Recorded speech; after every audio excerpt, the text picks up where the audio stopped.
welcome back. I'm not doing a cane boil. It got canceled today, so here we go. I guess I've got to do a gardening video. A few people have asked, oh, are you going to show us around your gardens? What are going on in your gardens? Are you doing anything other than making syrup? Well, yeah, a little bit. So today, I'm going to just give you a quick garden tour and show you what's going on because it looks beautiful despite this weird and cold time of year. Got our trellises to make you jealouses. Put back in here. So we got this one. This is 30 feet because each one of these pieces of conduit is 10 feet, so 30 feet there. And this will be where we plant our yams. Actually, my son is weighing the yams right now and trying to figure out how much is there. There's another one right here. This one's a 40 foot. And then in between, we have this beautiful little victory garden going on. These are, we've got some cabbages. The ducks were destroying them. The ducks are gone. It's weird. The ducks just disappeared. Radishes. This is a mixture of radishes. I planted about 10 or 12 different varieties, just mixed them all up. And we're going to make a land race of radishes just for fun. Some of them are huge daikons, some are little salad radishes. I just want to see what they breed into. Radishes grow so quickly, why not try it? And then we've got our broccoli and some cabbages, and they're starting to recover. Most of these were chewed down, often mostly to the ground actually, but they're starting to grow back. And I use my little push cultivator through here today, so it looks kind of pretty. This is our other yam bed here, waiting to be planted once my son is done weighing all the yams. I'm gonna replant almost all the yams we got from the other property, even the ones that are 4, 5, 6 pounds, because they just get bigger in the second year and I don't need to eat them. We still have mashed potatoes from Thanksgiving, so the yams will go back in the ground and get absolutely humongous this year and produce a lot of seed material that we can use. Right through here, this is my daughter's, not my second born daughter's, but younger daughter. She wanted to plant wheat. So we tilled this area up and she threw wheat all across the ground, and it's about to rain here and all this wheat should get rained into the ground. It's just, she absolutely just threw Rachel's wheat that she uses to make bread out of all over this area. So I told her, I said, we can see how wheat grows, let's see it. So this is hard red winter wheat and we'll see how it does. The soil looks pretty good. I think the wheat will be happy. The grocery rows here, we're doing some experimenting. This area was really mounded up, so we're trying to fix the level. We were working on this today, but it's actually still got to be kind of raked out a little further.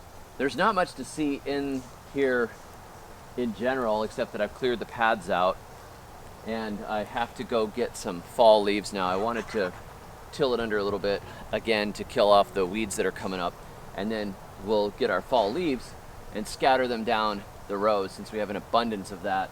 And I may do some seeding in the rows again, I'm not sure. I kind of like the way it looked, but the leaves are everywhere right now and there's acres of woods around us, so I might as well use that. If you come on down here, you can see where I didn't actually get it tilled yet. It would look really, really pretty at this point if this was tilled, but it's not.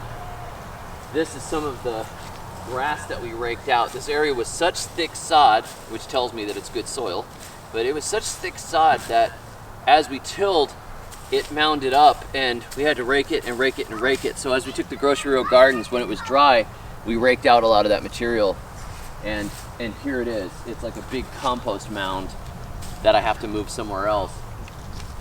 Today we got this bed right here created, and we're planting some perennials in it in the center, but I have dug up and planted asparagus and divided asparagus, so it's like asparagus, asparagus, asparagus, asparagus, asparagus, asparagus, all the way down to somewhere down there, and then it switches to Jerusalem artichokes because we are giving them a try again. We're going to just keep trying and see, maybe they'll like this soil better. I had awesome success with them in Tennessee, but I never had much success at all with them in Florida, and so far in Alabama it's been pretty sad. Right over here you can see the chickens have continued to be moved, and I have a new addition to the garden. I got this tiller. This is the Troy-Bilt Bronco CRT. I got it for half price because the local hardware store was clearing out its summer selection of stuff. So I got a new tiller, and the only tillers I've had before have been junky old ones. So we're using this tiller, and so I use this to prepare this area where I'm going to plant sugarcane in some rows. But the tiller works really, really nicely. I don't normally have new stuff or nice stuff, but I couldn't resist it. I looked at it and I saw it half off, half price. And then I thought, no, I don't know, I don't need it. And I got home and I thought about it and I thought about it. And then I said to Rachel, you know, I could really use a tiller. It's cheaper than a tractor. There are times, especially for getting grass out, we could really use a tiller. And she said, did you buy it? Are you gonna buy it? Yes, I'm gonna buy it. Yes, I'm going to buy it. So I went back and I got it before they closed. This area here we tilled up today just to make this, and you know, not having a tractor, I looked at the prices of tractors. I just don't want to spend that kind of money. And I will use that tiller enough, I think, to make it appropriate technology. Though, you know, when we run out of gas, I got my broad fork. I'm just impatient. Let's go look at the food forest.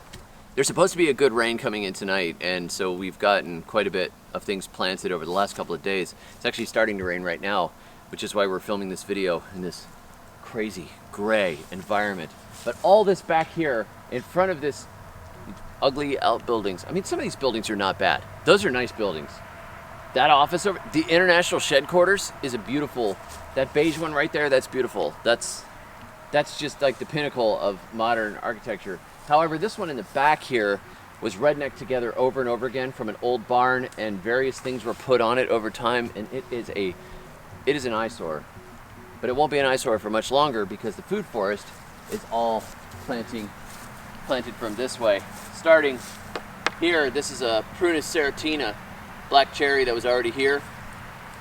And then as we move back here, the food forest proper starts. But I want to be able to drive a truck through here to access the back pastures. So we're leaving gaps and then making islands in it. And this is one big, huge island here. Pawpaw from Randall at Flomaton Famous. I've got a geodesic plant right there. Buckminsteri fulleri. This is a mandarin right here, and I'm hoping that the edge of this canopy will keep it from freezing. We discovered a lot of different frost protection techniques, and one of them that we use in North Florida, which was the same zone as here, was to put them right underneath the edge of a canopy so that when the cold air comes down at night, it doesn't freeze it. And I've seen big differences with that. So mandarins are pretty cold hardy, but they're not when they're babies. And hopefully that's enough. We'll see. I am taking less chances with this chaya right here. This is a chaya that I dug out completely, cut the top of it off and dug it out, and then mounded up this. And it's closer here. It is actually on the south facing side of this cedar right here. And we'll see how things do under a cedar, I don't know. It's a thought. These are gonna get planted. These are some chestnuts that we started from seeds. And as we move back through, we've been doing little burns here and there. I burn, leave a little bit of char, and then burn some weeds and leave some char. Hazelnut is going to sleep after the frost that we had. Hazelnut makes nuts, but it's also useful for coppicing. And then all through here, I've just got an abundance of trees. So a chunk of my old grocery row gardens, plus a lot of stuff that I had in pots, has all been planted over here in this rambling, beautiful little island. It's a lot of space, and the soil is pretty nice. I'm leaving these crepe myrtles in here. I'm actually hoping that they kind of moderate the temperature a little bit too.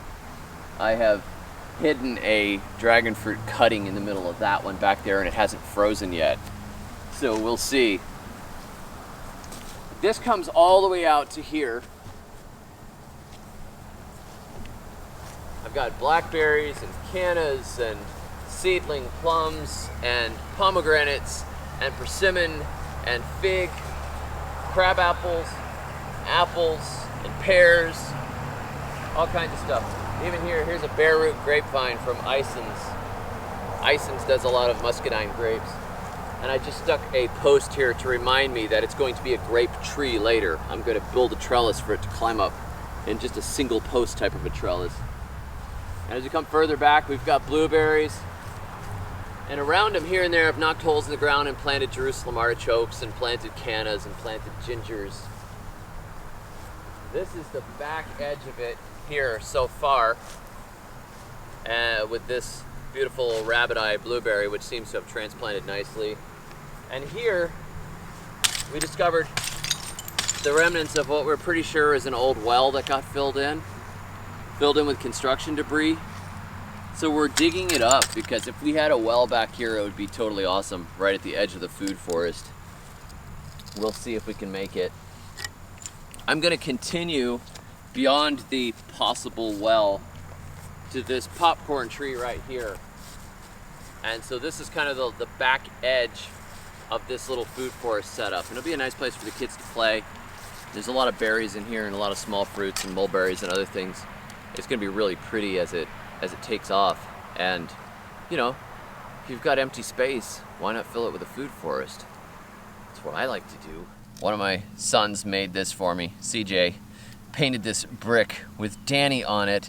This is just to mark the cane that I got from Danny and Wanda at Deep South Homestead. So this is Danny's cane right here, and I planted it in this wagon wheel spot. And a lot of the rest of what I planted was probably purple ribbon, I'm not sure. But this one spot is where I planted Danny's cane, so I just wanted to remember it. Another tree I want to mention is this tree from Perennial. This is a loquat that she gave me about 1.5 years ago, and I finally got it in the ground. This is a popcorn tree, which I pollarded the top off of, and I am using it as a living post for this grapevine. We are trying to marry this grapevine to this tree, as the Romans used to do, and the Etruscans before them, and use this as a living trellis, and we can continuously cut the top of this tree. And so this bare root grapevine, we hope, will climb and live on this tree, provided the popcorn is not too allelopathic for it and doesn't fight it off or anything. But I have hopes for it, and the way we're learning is we're experimenting. So I've planted a couple of grapevines on popcorns as living trellises. Since the trees are almost impossible to get rid of and you can cut them again and again and again and again and again, I thought, wow, it's a post that never rots out. So there we go. We'll see how that works. Thanks for joining me today. That's just some of the projects I've got going on. I'm kind of disappointed there wasn't a cane boil today, but maybe I'll get invited to another one. I have a lot of sugarcane I'm planting, so if anybody knows where I can get an old-fashioned cane press, you know, like a mule-driven one, let me know. I'm looking for a cane mill. They're pretty expensive around here and hard to find. But I'm going to continue working on this food forest, and I've got some other videos coming up where we're going to look at a wood lot that I'm trying to create with pollarding and coppicing, and a patch of blueberries that I found, and more various projects in the gardens. As we go, I will share them with you. And if you want to learn more about food forests, of course, check out my book, the great big illustrated, thick, fat book called Create Your Own Florida Food Forest. It used to be a tiny book, now it's a huge book, and it's got tons of illustrations in it. Create Your Own Florida Food Forest. You can check that out. I'll put a link below. And, you know, I guess there's really nothing else to talk about. I feel like I should pitch a few more books or something, but yeah, should have been at a sugarcane boil, honestly. Well, maybe next weekend. Oh, thumbs.